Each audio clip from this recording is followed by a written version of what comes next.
Bueno, buenas tardes a todos.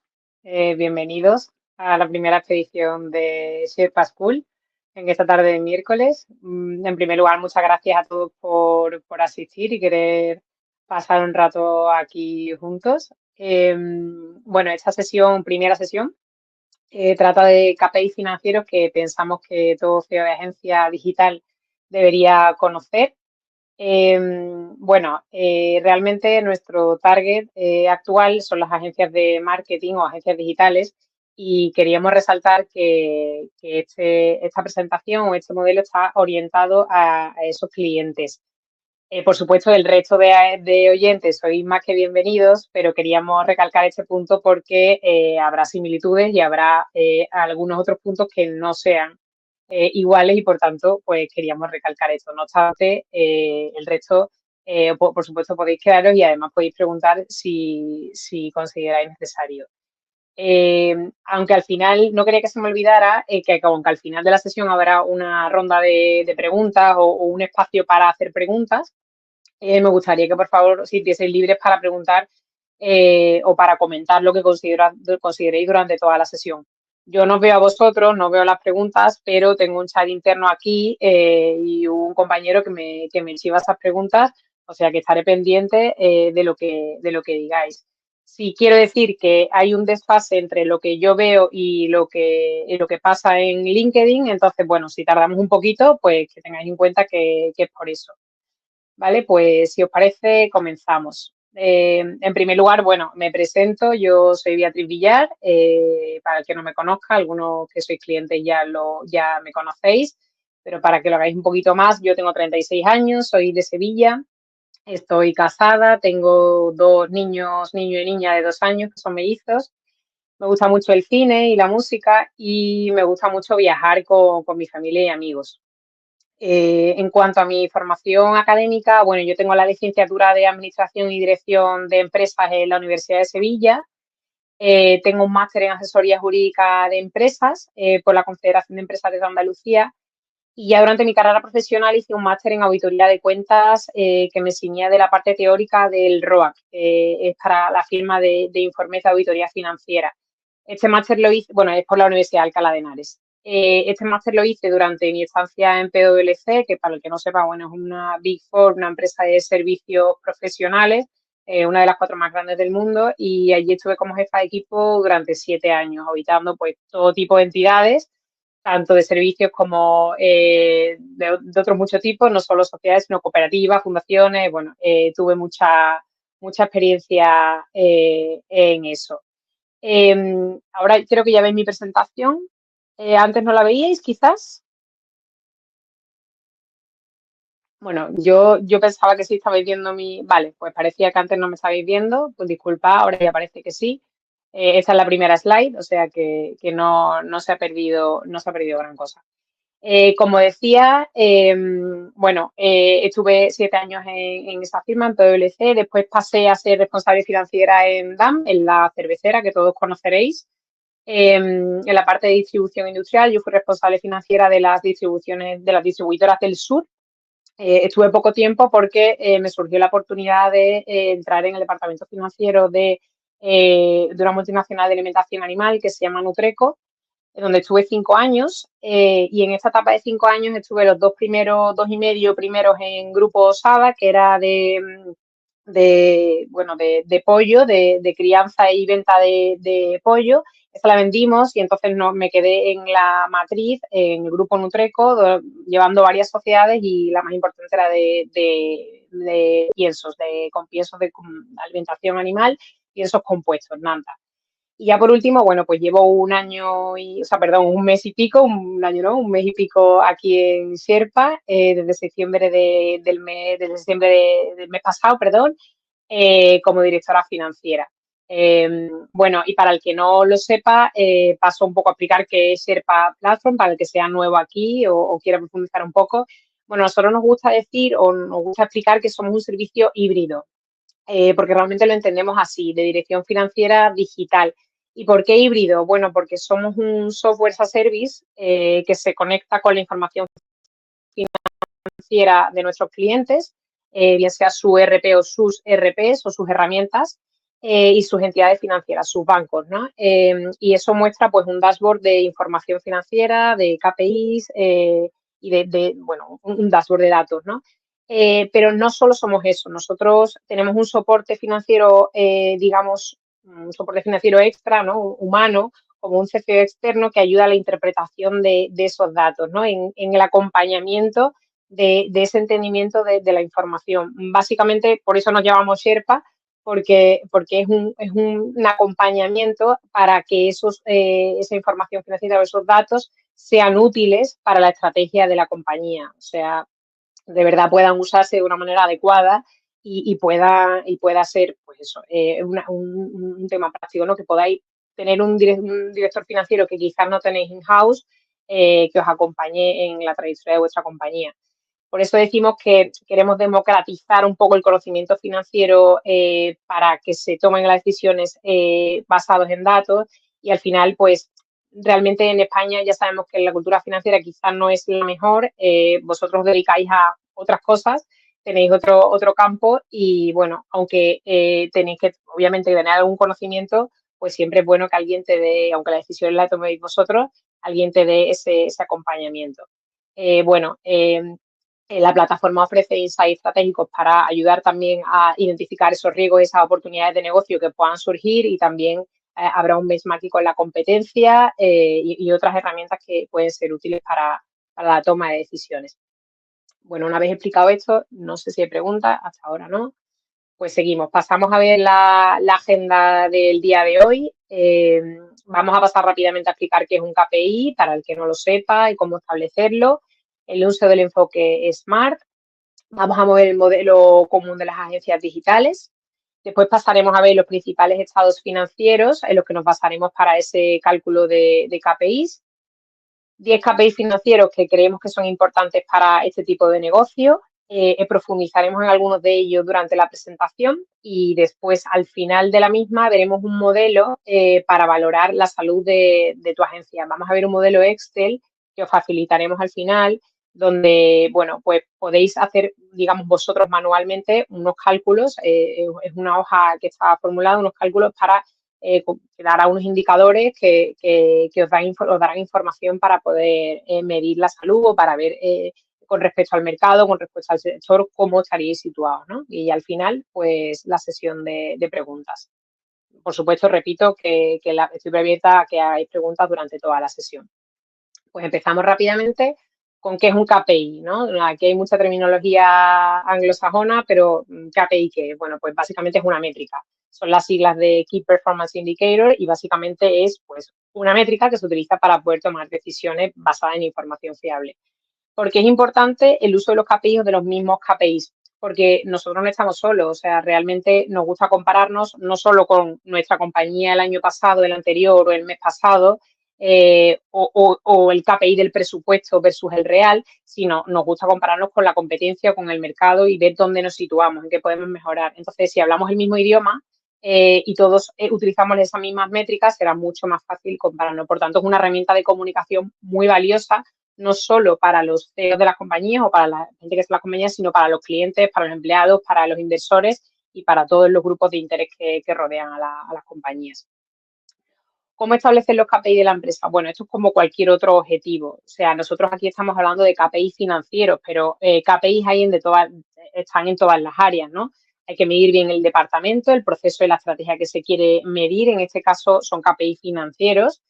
El objetivo relacionado con KPI, por qué se establece, por qué es relevante, la metodología para realizar la medición, bueno, pues cómo lo vamos a hacer, si es mediante un ratio, si lo vamos a hacer mensualmente, trimestralmente, anualmente, eh, recoger esos resultados de rendimiento, es decir, hacer un seguimiento a ese KPI para poder compararlo con el que teníamos establecido en el presupuesto o el que teníamos el mes pasado y poder hacer un estudio de la tendencia de esa métrica y actualizarlo periódicamente. Esto es importante porque no es lo mismo los KPIs que establezca una compañía de reciente creación, una startup, como una compañía que esté estabilizada ya en el mercado y tenga un nombre o tenga una cartera consolidada. Por ejemplo, el runway, ¿no? Es cuánto me queda de vida con el flujo de caja que tengo. Bueno, pues eso a lo mejor para una compañía que está en el primer año de vida es muy relevante y el segundo o tercer año de vida pasa a no serlo tanto, pues habrá que actualizarlo.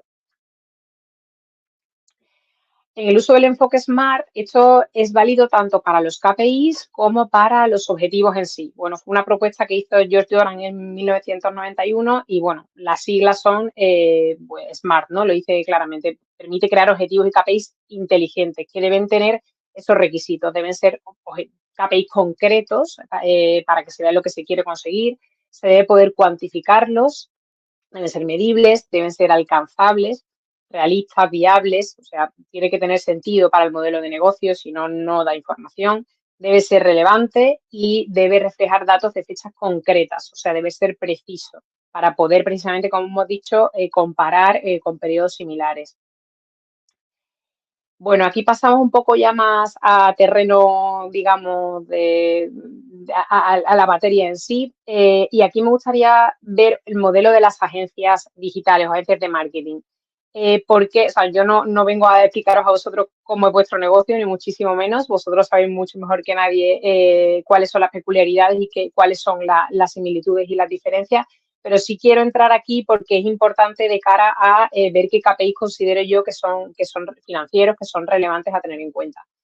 Según lo que hemos visto, lo que yo he visto en este tiempo que llevo, hay similitudes que son las siguientes. Bueno, las agencias prestáis servicios o recurrentes o no recurrentes o one shot, como llamáis, y los ingresos pueden tener cierta estacionalidad, no siempre durante el año, sino durante la vida de la agencia o durante distintos años, ¿no? O sea, al final no es lo mismo un KPI o marcar un KPI en el 2020 que en el 2024. Entonces, estas dos peculiaridades se traducen en que a veces es difícil prever los ingresos y gastos en un presupuesto, porque los servicios recurrentes, si se mantienen en el tiempo, está claro, pero si hay mucho porcentaje de one shot, pues es muy difícil hacer un seguimiento en un presupuesto y comparar, ¿no? Dificulta, desde luego, ese seguimiento. Y en cuanto a la estacionalidad, pues es crucial tener un control de las horas para tener un buen cálculo de un pricing y la rentabilidad de servicios. Los servicios recurrentes serán mucho más fácil de poner un precio, pero los servicios one shot pues será mucho más complicado, obviamente, eh, establecer ese precio si no lo hemos estudiado bien, ¿no? Después, por otra parte, los costes directos suelen ser las horas de personal imputadas a proyectos. Realmente son empresas de servicios, no vendemos, no fabricamos nada, ni vendemos nada material, ¿no? No transformamos nada. Entonces, pues para calcular el margen bruto hay que tener muy claro cuál es el coste directo, cuáles son las horas de personal. Y los costes de estructura normalmente suelen ser relativamente bajos. Normalmente, ¿qué son los costes de estructura o qué entendemos como costes de estructura? Bueno, pues servicios exteriores. O sea, realmente aquí hay suministros, hay alquiler de oficina, pero no hay transporte, no hay grandes subcontratas de servicios, no hay grandes gastos de estructura que tenga que soportar la compañía. Eso puede permitir que el EBITDA sea alto si el margen bruto está bien marcado, es decir, si tenemos una buena compensación entre los ingresos y los gastos directos, es decir, tenemos una política de pricing y tenemos unos salarios acorde a esos precios que tenemos en el mercado. Y por último, normalmente no tienen grandes inversiones en inmovilizado, en productos financieros. Bueno, al final lo que hemos podido ver es que en productos financieros no hay demasiado interés quizás, y también relacionado con el segundo punto, dado que como suelen vivir con recursos propios, no cuentan con financiación ajena prácticamente, pues alguna vez tienen algún crédito a corto plazo o alguna línea, pero no suelen estar endeudadas, pues obviamente pues ese dinero sobrante de la caja que tenéis lo empleáis en vuestra propia actividad y no en inversiones financieras. Y el CAPEX, pues no tenéis inmovilizado prácticamente, con mucho mobiliario, equipos informáticos, pero no necesitáis maquinaria, no necesitáis elementos de transporte. Entonces, eso se traduce en que la operativa y la gestión contable se simplifica mucho, se simplifica bastante. No sé si hay alguna pregunta hasta ahora. Creo que no. ¿No? Perfecto. Me dicen que no, pues avanzamos. Aquí me gustaría pararme un momento en explicaros cuáles son los principales estados financieros, que seguramente la mayoría ya conocéis, pero quiero profundizar un poco para tener claros los conceptos. Los estados financieros principales son estos cuatro que veis aquí: balance de situación, pérdidas y ganancias, estado de flujo efectivo y estado de cambio del patrimonio neto. Nosotros nos centraremos en los dos primeros porque realmente estos estados financieros que se presentan en las cuentas anuales normales, prácticamente los clientes que tenemos o la tipología de clientes que creemos que podemos tener por tamaño, no están obligados a presentar los 2 últimos en las cuentas anuales, por presentar cuentas abreviadas, pero sí es importante que sepamos lo que es, sobre todo por el cash flow, ¿no? Bueno, el balance de situación, la situación financiera en la que se encuentra la compañía. Tenemos los activos, ¿vale? Que es el inmovilizado, los clientes, la tesorería, los pasivos, pues los proveedores, la deuda, el patrimonio neto, el capital social, las reservas, lo que tenemos de resultados de ejercicios anteriores. Eso es algo estático y nos da una foto muy clara de lo que es la situación financiera. Y después tenemos las pérdidas y ganancias, que nos da el resultado, ¿vale? De los ingresos y los gastos de la propia actividad, ¿vale? Es un estado contable que refleja eso. Entonces, realmente, balance de situación y pérdidas y ganancias lo tenemos que tener muy presente en nuestra revisión, además de tener una contabilidad analítica o tener un seguimiento de esos KPIs, porque eso nos da una clara foto de cómo van nuestros números y cómo va la compañía. Por otro lado, el estado de flujos de efectivo informa sobre la utilización de efectivo a lo largo del año. Suele ser un estado que se hace de manera anual y se clasifica con estado de flujo de efectivo de explotación, de inversión y de financiación. Por la tipología de empresa que nosotros estamos viendo, sobre todo nos centraremos en la de explotación, por lo que hemos hablado antes, que apenas hay financiación y apenas hay inversión. En algunos casos sí lo habrá y, por supuesto, también entraremos ahí. Básicamente, el estado de flujo efectivo parte de la tesorería del ejercicio anterior, de cómo cerré la tesorería y termina en cómo cierro la tesorería en este año y dónde se ha ido mi dinero. Cómo he movido el efectivo, en qué partidas he movido el efectivo durante el año, de manera que da una foto muy clara de dónde se ha ido el cash, que no tiene nada que ver con lo que muestra el balance de situación y las pérdidas y ganancias. Y el estado de cambio de patrimonio neto, bueno, pues muestra las variaciones que ha tenido el patrimonio neto durante el ejercicio. Si ha habido reducción o ampliación de capital social, si ha habido dotación a reservas, el resultado del ejercicio, dónde se ha llevado, si se ha llevado remanentes, si se ha repartido dividendos. Bueno, pues esos son los estados financieros. Pasamos a la siguiente diapositiva y aquí muestro 10 KPI financieros para agencias de marketing o para agencias digitales.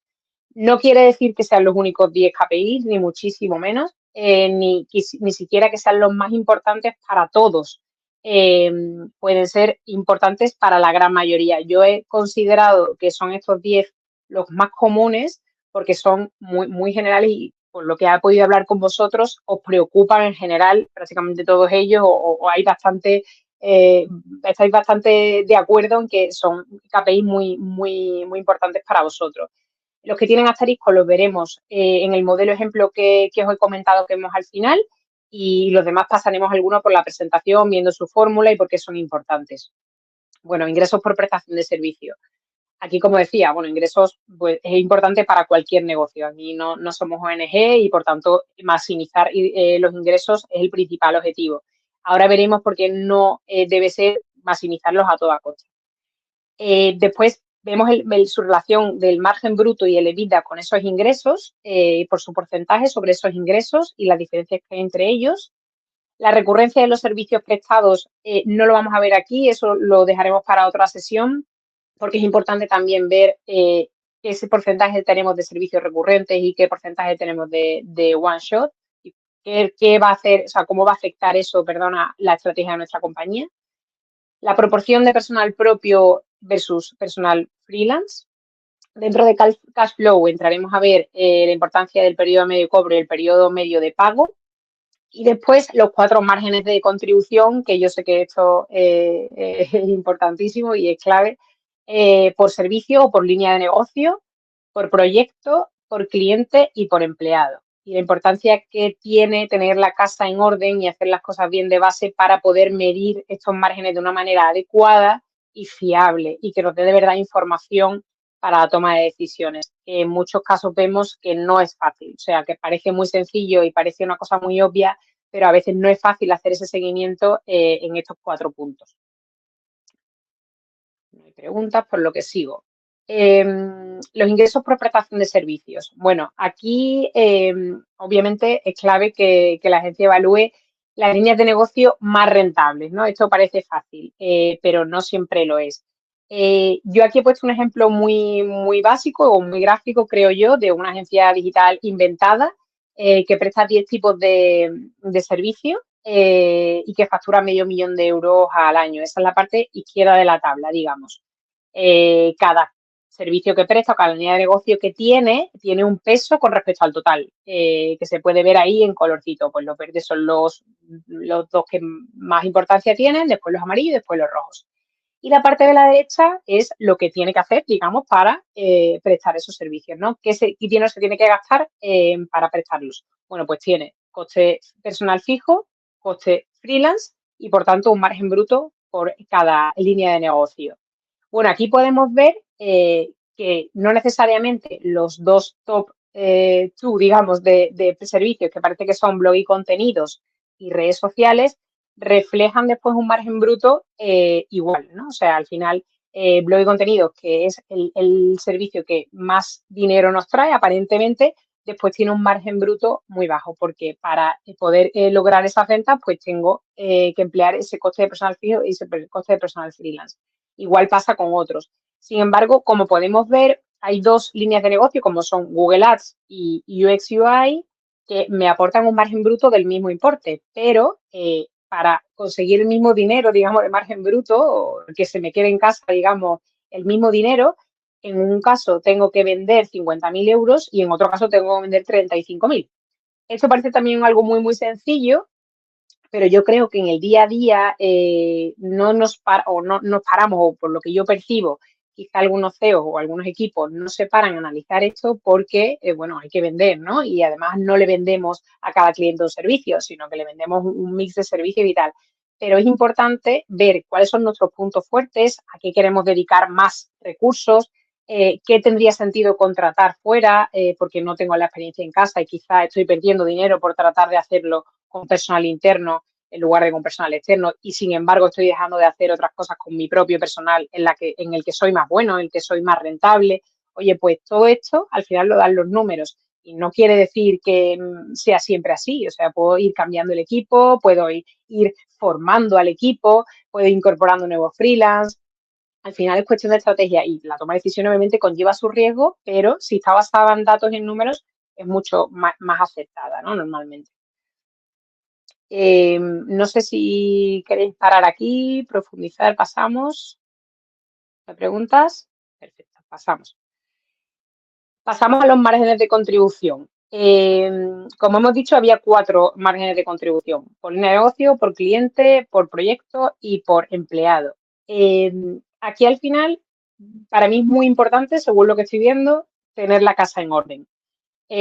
Porque todo esto es la teoría y está muy bonito y todos sabemos que pues estupendo, ¿no? Ir haciendo un seguimiento real en tiempo y forma y digamos en vivo, ¿no? De cómo van mis números, eso sería fantástico. Y de hecho eso es uno de los objetivos que tiene Sherpa, automatizar eso y no tener que estar con una hoja de cálculo metiendo datos, porque eso es un time consuming brutal que no aporta valor en la tarea administrativa, pero que sí muchas veces es necesaria para llegar al dato final, ¿no? Entonces, ¿por qué digo lo de la casa en orden? Porque al final necesitamos herramientas que nos permitan poder hacer esto. O sea, cuando una agencia quizás es pequeña o no tiene muchas líneas de negocio, es relativamente fácil ver, pues si presto 4 tipos de servicios, ver la rentabilidad de esos tipos de servicios. Y en base a eso, ver qué estrategia tomo, ¿no? Dónde me centro, si todavía soy una empresa de reciente creación o relativamente nueva, dónde me centro, dónde me apoyo más, si tengo que renunciar o decir que no, que merece la pena que diga que no, dónde doto más recursos, dónde pongo el foco en el pricing, si veo que no tengo un precio adecuado con respecto a la competencia, si soy muy barato, si soy muy caro, pues eso obviamente es importante y yo creo que casi todos lo hacéis. Por cliente, y aquí me encuentro con más dificultad básicamente porque hay agencias que tienen una cartera de clientes muy, muy, muy amplia y otros que tienen una cartera de clientes más concentrada. Si al final tengo una cartera muy diversificada y hay clientes a los que le presto un servicio de 3 o 4.000 euros al año, es que ya solo la labor administrativa que tiene hacer seguimiento a ese cliente o medio cuidarlo, no merece la pena muchas veces. Es verdad que muchas veces, y yo me lo encuentro, me lo contáis vosotros, que hay cierto relacional, que es una inversión de futuro, porque bueno, hoy me compra 3.000, pero el día de mañana me puede cobrar 30.000, ¿no? O sea, no tiene por qué ser algo así para siempre. Pero claro, realmente hay que evaluar el equipo que tengo el equipo que tengo y a dónde quiero llegar yo, ¿no? Entonces hay que ver la rentabilidad por cliente. Para esto es muy importante tener una herramienta que nos permita imputar las horas de nuestros empleados o de nuestros freelance a cada cliente o a cada proyecto. Y eso va muy en línea con los magnitudes de contribución por proyecto. Que bueno, al final, cuando ya se tiene una cierta envergadura con proyectos grandes, que muchos me decís que son a 3, 6 meses vista, pues es importante ver ese seguimiento en tiempo real de la rentabilidad que tiene el proyecto, porque puedo haber marcado, si es un proyecto único, one shot, haber marcado un precio y encontrarme con que después eso no es así. O sea, no se cumplen los deadlines, el cliente pide más, los deadlines por parte del cliente, por decirlo de alguna manera, o por parte de la empresa también puede ser. O sea, hay ciertos stoppers que no controlamos, que no teníamos en cuenta. Oye, pues está bien analizar eso en tiempo real para reconducir, ¿no? Para recalcular ruta, oye, y ver si me he equivocado en la fijación de precios, si me he equivocado en la asignación de recursos, ¿no? Y por último, por empleado, aquí igual, la herramienta de la imputación de horas.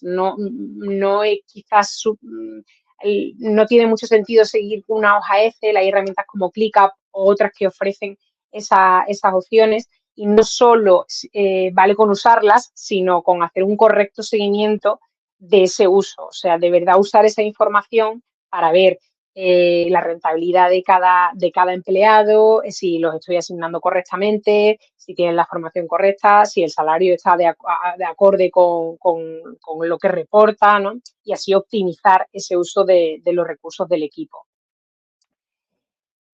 Pasamos a la siguiente. Bueno, el EBITDA y su porcentaje sobre ventas. Digamos que es el KPI estrella, todos lo conocéis, estoy más que segura. El EBITDA, bueno, para el que no conozca las siglas, Earnings Before Interest, Tax, Depreciation and Amortization, básicamente son las ganancias antes de intereses, impuestos, depreciaciones y amortizaciones, es decir, el beneficio antes de todo eso, el beneficio de mi propio negocio. Es muy, muy valorado porque al final lo que hablábamos del idioma común. Todo el mundo mira su EBITDA, todo el mundo ve la tendencia de su EBITDA y su porcentaje sobre las ventas y es el foco, ¿no? Entonces, al final es el KPI que más ayuda a entender el potencial de generación de efectivo de la empresa a partir de las operaciones principales del negocio, ¿no? Sin tener en cuenta, pues, esos factores financieros o contables. Aquí realmente Depreciation y Amortization no tenéis mucho porque hemos hablado del CAPEX, pero sí tenéis impuestos, sí tenéis intereses financieros de los créditos que tenéis. Entonces, bueno, pues es importante aislar eso. En una agencia, bueno, aquí se ve de una manera muy gráfica, algunos os sonará este gráfico de los informes que hemos estado enviando este mes. Si partimos de los ingresos por prestación de servicio, pues el coste directo sería todos los sueldos y salarios de mi personal, imputado a proyecto, tanto interno, o personal directo como freelance.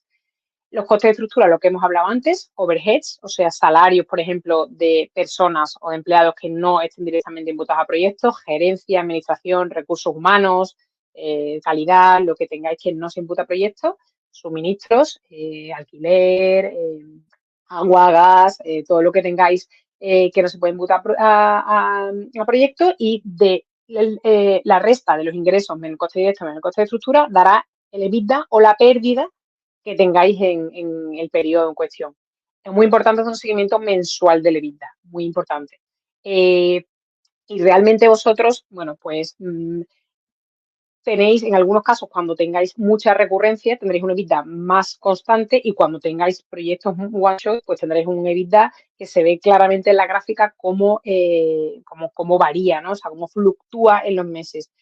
No tiene nada que ver, o sea, y realmente lo importante es que podamos también hacer un seguimiento con respecto al presupuesto, que tengamos en cuenta que el presupuesto está bien hecho o que, bueno, si superamos el presupuesto es que las cosas van bien, o sea, no quiere decir que un negocio que tenga recurrencia sea más rentable que otro que no lo tenga, ni muchísimo menos. Ahora pasamos a los KPIs de cash flow, que bueno, yo me he centrado en ver el periodo medio de cobro y el periodo medio de pago para que entendamos un poco por qué es importante en el negocio de las agencias tener esto controlado. Bueno, el periodo medio de cobro, por refrescar, son los días que de media tardo en cobrar a mis clientes y el primer mes de pago los que de media tardo en pagar a mis proveedores. ¿Qué pasa aquí? Como hemos hablado de que los costes de estructura en las agencias son relativamente bajos, pues porque hay alquiler, alguna formación, algún freelance, alguna externalización de gestoría, de incluso de dirección financiera o de abogados o de otro tema, realmente nuestros proveedores son nuestros empleados y nosotros a los empleados le pagamos cada 30 días porque las nóminas las pagamos todos los meses. ¿Qué pasa? Que los clientes nos pagan a 60 la mayor parte de ellos. Entonces, yo estoy adelantando. O sea, en el modelo de agencia se ve muy claro. Yo estoy pagando antes de cobrar. Estoy pagando el trabajo que hacen mis empleados este mes, cuando lo voy a facturar, cuando lo he facturado, cuando lo voy a cobrar, perdón, el mes que viene, ¿no? Entonces, aquí hay que vigilar mucho la cartera de la morosidad, ¿no? La cartera. ¿Y qué se puede hacer para vigilar eso? Bueno, pues acelerar el proceso de venta, o sea, tener eficiencia comercial, optimizar esa facturación, facturar en tiempo y forma con el cliente, negociar con los clientes las condiciones de pago, anticipos, descuentos por pronto pago o otras ventajas y hacer mucho seguimiento de esa cartera de su morosidad, o sea, no dormirlos en los laureles cuando se pasan esa fecha de vencimiento y no nos han pagado, ¿no? Eso nosotros lo estamos ofreciendo ya en Sherpa, se ve claramente cuando tenemos facturas vencidas, qué facturas son, cuántos días vencidos tienen y eso te da una foto clara para no tener que estar entrando en el RP o preguntándole al contable, oye, qué facturas nos deben, cómo vamos con esta, cómo vamos con la otra. Nos da una foto diaria en tiempo real de que nos ha entrado la caja y que no, que está pendiente. Vale, no tenemos preguntas, por lo que ya pasamos a el modelo para medir la salud de tu agencia. Esto es un modelo Excel, como os decía, que es un fichero que os vamos a facilitar a todos para que podáis usarlo y os va a permitir estos puntos que veis aquí. Está relativamente automatizado, pero bueno, tiene unas instrucciones, entonces me gustaría poder explicarosla antes de que lo podáis descargar para que sea más práctico. Esto va a permitir ver si la contabilidad está al día, porque hay ciertos checks que van a saltar, ¿no? Y que podéis ver rápidamente, entender un balance y una PIG sin grandes alardes de Excel gigantes con muchísimas pestañas o con mucha complejidad, es bastante sencillo de ver y de entender. Tener en un mismo fichero de una manera relativamente organizada KPIs como tendencia de venta, margen bruto, los que hemos estado viendo, coste directo sobre ventas, coste de estructura, proporción de personal directo y personal de estructura, y ver de una manera gráfica mediante un semáforo de colores, pues eso sí, esos KPIs son saludables, si son verdes, amarillos o rojos, como solemos decir, en comparación pues con el mercado, con otros meses. ¿Vale? Aquí os vamos a facilitar al final un QR donde podéis descargar los ficheros. Hay uno para Excel y otro para Google Sheet, ¿vale? Para que lo tengáis en cuenta el que no tenga Excel instalado. Muy bien, pues pasamos entonces a ver el Excel. Dime, por favor, después, José, si se ve la pantalla, porque voy a presentar otro fichero.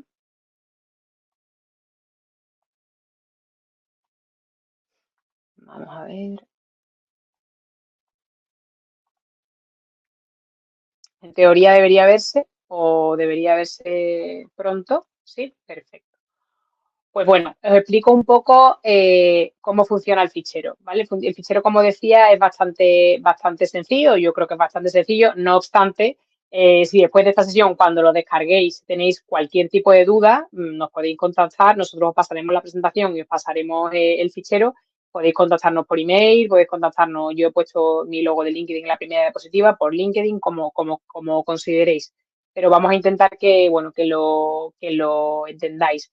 Tiene 4 pestañas este fichero, ¿vale? La primera es de instrucciones, la segunda, que es la número 1, es el balance de sumas y saldos, esta de aquí es el balance y la PL con sus KPIs y esto es una hoja de mapeo. Vamos a empezar por ver cómo usar la plantilla. Bueno, en la primera pestaña, que es esta de aquí, tenéis una tabla con un balance de sumas y saldos, que básicamente son las tripas o el resumen de vuestro libro diario a 3 dígitos. Aquí tenéis una serie de columnas que hay algunas que no hay que editar porque están formuladas. Estas de aquí precisamente llevan a esta hoja de mapeo. En la hoja de mapeo hemos puesto un resumen, digamos, como un traductor de las cuentas del Plan General de Contabilidad que más usáis vosotros e incluso alguna más que nunca he visto hasta ahora en modelo de agencia, pero por si acaso, por si acaso alguno la tiene, un mapeo de manera que una vez que vosotros tengáis aquí, lo he hecho hasta septiembre, que es el mes que hemos cerrado ahora, que tengáis aquí metido vuestros datos, al final de esta pestaña vais a tener aquí un check que os dará si está ok o no está ok. Es decir, si yo aquí tuviese algún descuadre, pues faltara, pues tendríamos que revisar esto. Aquí, ¿qué es importante? Podéis añadir las líneas que queráis, tantas líneas como queráis, y no arrastrar la fórmula de aquí, ¿vale? Porque esta que no editar, habrá que arrastrar la fórmula. Si tenéis alguna cuenta que no esté aquí, yo he puesto aquí un ejemplo, ¿vale? Una empresa ficticia con números ficticios, si lo veis son todos números redondos, pero para que entendáis bien cómo funciona. Aquí hay una parte importante y tiene que ver con el modelo de agencia digital, y es que se divide en 3 dígitos la mayor parte de las cuentas y a 4 dígitos esas cuentas que, digamos, mapean o en coste directo o en coste de estructura, ¿vale? Lo voy a poner un poquito más grande, yo creo. Ahí, para que lo veáis un poco mejor. Aquí en estas cuentas habría que hacer 2 agrupaciones, es decir, en la cuenta de freelance, que va dentro de servicios de profesionales independientes, muchos tenéis pues lo que hemos hablado, ¿no? La gestoría, el abogado, el director financiero externo, eso es overhead, o sea, eso está claro que no lo tengo que imputar a proyecto, pero después hay otra parte de freelance que va a coste directo, pues el fotógrafo que contrato y que imputo en el proyecto o la persona que me hace un trabajo específico para facturarlo a un cliente. O sea, eso tendríamos que llevarlo a coste directo. Por tanto, esto hay que desagregarlo. Y después vemos cómo en el balance, la pérdidas y ganancias, perdón, va uno en el epígrafe arriba, en margen bruto, y otro en EBITDA con la parte de estructura abajo. Igual con sueldos y salarios. Vosotros tenéis contratados en plantilla contables, administrativos, recursos humanos, calidad, otros departamentos que no están directamente asociados a proyectos. Oye, pues eso también son overheads, eso también lo tendría que sacar del coste directo y, por tanto, esa separación tendría que hacerla aquí. Aquí aprovecho para hacer un inciso. También parece muy fácil y muy sencillo separar esto, pero en contabilidad muchas veces no está así. En contabilidad muchas veces tenemos eso mezclado, es decir, tenemos todos los sueldos y salarios juntos, tanto de coste directo como de estructura. Aquí recomendamos, y de eso ya lo estamos haciendo con algunos de nuestros clientes, hacer una separación, o bien por cuenta contable, o bien por etiqueta, o bien con alguna diferenciación sencilla, porque es mucho más fácil de cara a trabajar la información, tenerla bien organizada de base para luego interpretarla. Entonces, aquí nosotros ya os digo que estamos ayudando a muchos clientes a organizar eso. No es precisamente costoso o no necesariamente costoso, pero sí después da mucha información útil. ¿Vale? Entonces, esto está explicado en las instrucciones, que es muy importante tener esa separación siempre y cuando queramos ver eso en la PL. Si no quisiésemos ver esto separado, pues entraría todo en la naturaleza de la cuenta, que es sueldos y salarios arriba y freelance, pues todo abajo, ¿vale? Que no sería lo más correcto. Una vez que nosotros tengamos ya cumplimentada esta plantilla y tengamos aquí todo ok, ¿vale? Si apareciera revisar, tendríamos que revisar. Aquí tendríamos el resultado total de cada mes, ¿vale? Y aquí en balance IPL volcarían automáticamente todos los epígrafes, tanto del balance de situación como de la pérdida y ganancias. Aquí igualmente hemos incluido, no es un balance, y quiero hacer hincapié, un balance completo y una pérdida de ganancias completa, está adaptado a modelo de agencia digital, que es el foro que tenemos aquí y el que consideramos que es práctico. No tiene sentido que yo ponga un balance o una PL completa si hay millones de líneas que no vais a usar. Entonces, todo esto está formulado, ¿vale? Si todas las cuentas que vosotros incluís estáis en mapeo, que apostaría lo que fuera porque sí, porque he metido prácticamente todas, aquí tendríais un OK. O sea, esto volcaría, sería 0 y volcaría aquí un OK. Igualmente la pérdida y ganancias. Si aquí tenéis OK y están todas las cuentas metidas y todo tiene una etiqueta, aquí tendréis OK en todos los meses y tendréis OK en balance. Y aquí podréis ver los KPIs. Aquí en KPI de balance he puesto el fondo de maniobra, activo corriente menos pasivo corriente, y el periodo medio de cobro, el periodo medio de pago. Esto también está formulado, por tanto aquí no tendríais que tocar nada. Está formulado directamente con el saldo, digamos, a 30 del 9, que es el year to date, porque balance se lee acumulado, con las ventas o con las compras o las ventas del ejercicio, ¿vale? Aquí tenéis un semaforito que indica si el fondo de maniobra es positivo o negativo. Y pasando a la APL, hay otros KPIs que ya profundizaremos más adelante. De hecho, esta es una sesión inicial que quizá os puede parecer básica, seguro básica algunos porque la mayor parte de términos ya los conocéis, pero es importante, bueno, que sepáis que es la primera sesión y que si queréis profundizar en algún tema podéis decirlo o podéis proponernos para siguientes webinars que estaremos encantados de poder facilitaros o ayudaros con lo que necesitéis o consideréis que es una necesidad para vosotros. Aquí igualmente, todo esto está formulado, ¿vale? Las ventas, los gastos de personal, como hemos dicho aquí, a 4 dígitos. Si os fijáis en el margen bruto, está incluido los gastos de personal directo, que son los sueldos y salarios y la seguridad social de mi personal directamente contratado por mi compañía. Los gastos de personal freelance, que también van imputados a proyectos. E incluso he puesto una cuenta de otros costes directos por si alguno tiene alguna otra cuenta 6.4 que quiera usar y que en este caso no he puesto ninguna, pero para que vuelva que todo aquí. Y aquí tendréis un semaforito pues de rojo, amarillo y verde según lo que nosotros hemos ido viendo que hay en el mercado, con los clientes que tenemos y con lo que hemos estudiado del mercado, del margen bruto. Consideramos, es orientativo, que en un margen bruto menor que el 20% tendría que marcarse en rojo porque no es demasiado saludable o habría que vigilarlo, mejor dicho.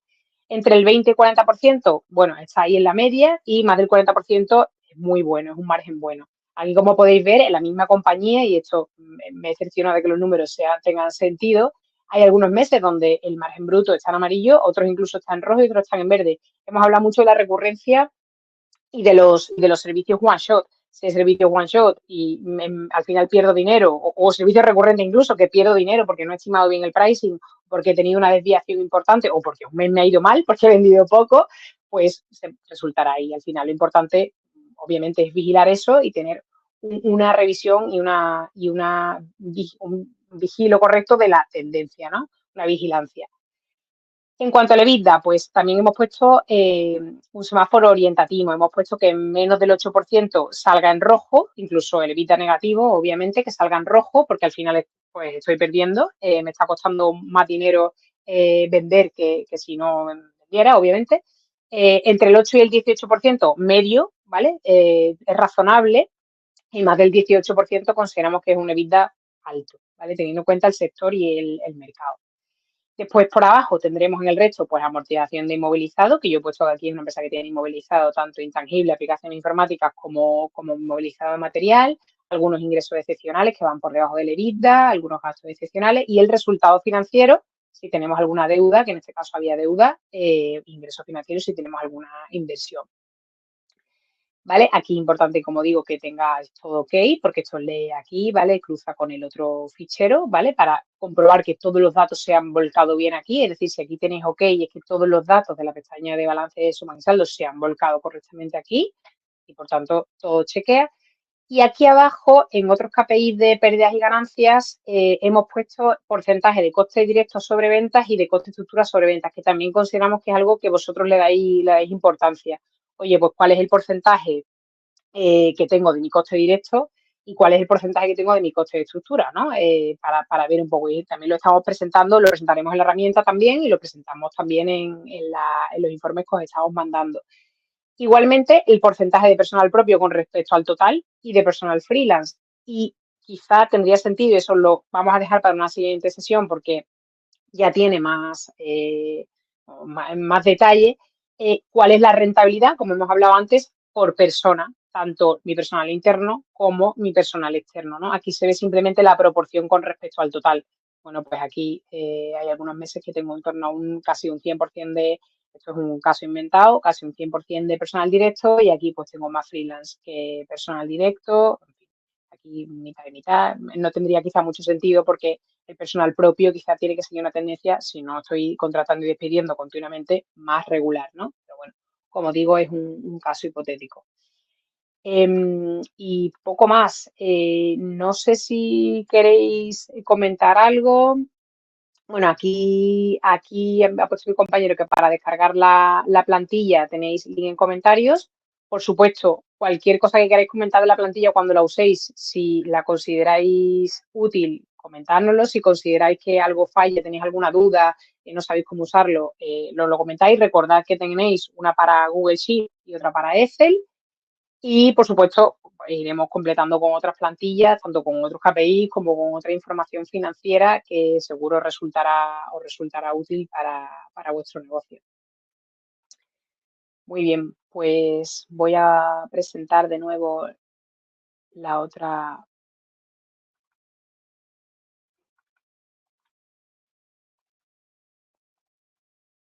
para pasar a preguntas y respuestas.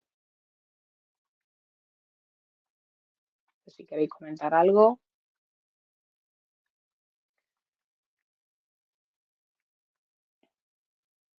Yo sé que hay un pequeño desfase aquí de tiempo, así que voy a dejar un par de minutillos por si alguien se anima.